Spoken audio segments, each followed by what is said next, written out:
When I was a kid, my teacher played on a Getzen cornet. So I wanted to play on what he was using.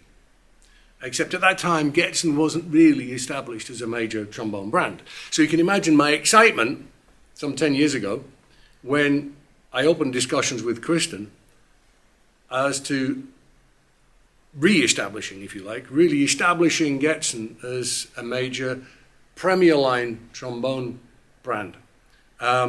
It needed to be a Getzen, really, because if I'm honest, I don't play wide slides. I've never really come to terms with them. As much as I can see, the qualities in many of them, it just didn't suit the way that I played. And so we decided to work on a narrow slide. And our philosophy, our approach was, let's imagine if those really historic, classically, really, really good trombone brands, if rather than making an instrument 50, 70 years ago and leaving it running, if they'd continued with the research and development to improve and improve and improve over the years, where would we be now? And so that was the basic philosophy. We didn't copy anything at all. We looked at some historical instruments and said, what are those qualities? And by the way, those historical instruments weren't just American. We were looking at German instruments as well. So what do they have? What's the appeal in this, now no longer made German instrument? And how can we incorporate that into a new trombone? So that was basically our philosophy. It was tough for Kristen, wasn't it, Kristen? Because he'd never done that. He was used to making wider slide instruments. And finally, we came up with the 4147. It's called the 4147 IB, just with my initials after it, because I didn't think it would be nice for people to walk around with my name sort of like on the bell, It didn't suit the way I am. I mean, you can see that I was involved in it because he's got my initials on it. But maybe that's sort of slight British modesty. I don't know. But I'm very happy we did it that way.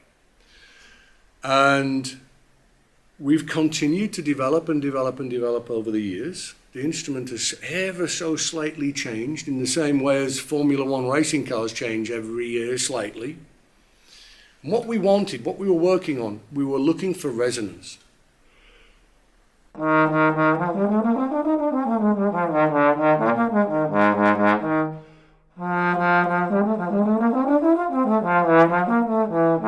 So real warmth.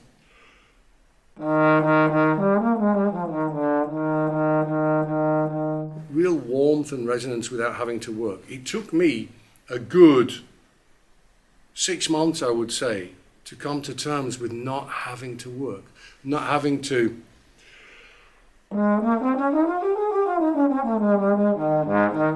do anything special when I do that crossover from the upper middle register to the lower high register. They're very, very resonant.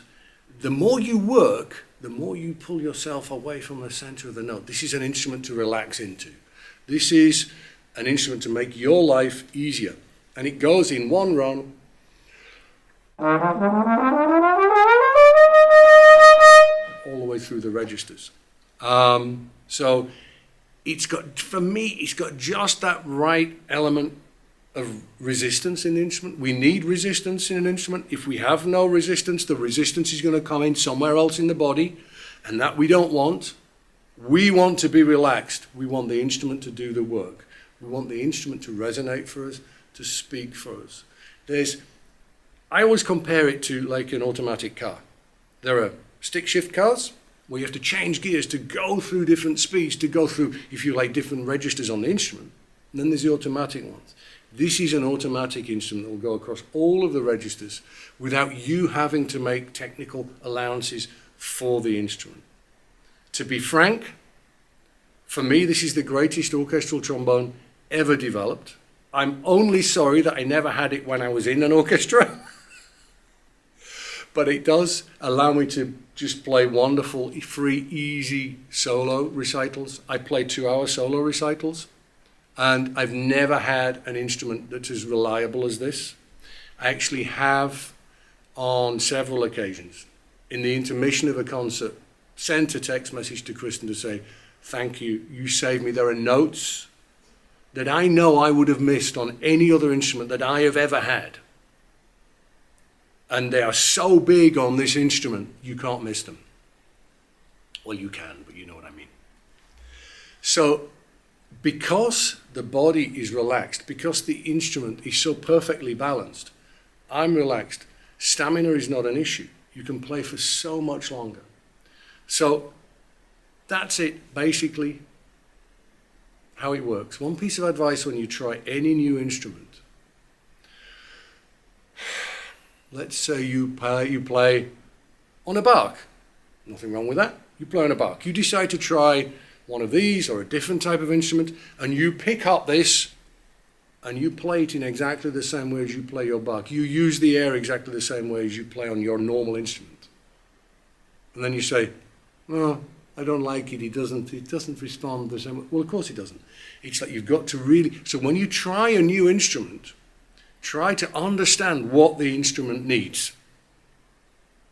It's always an interaction between you and the instrument. How does the air need to go through this instrument? It's not just like, I play like this. No, that's how you've built your relationship up with the other instrument. This is not the other instrument. You need to work out how it plays. Like I say, I understand it took me 6 months to relax into just letting this instrument resonate. Have fun trying one.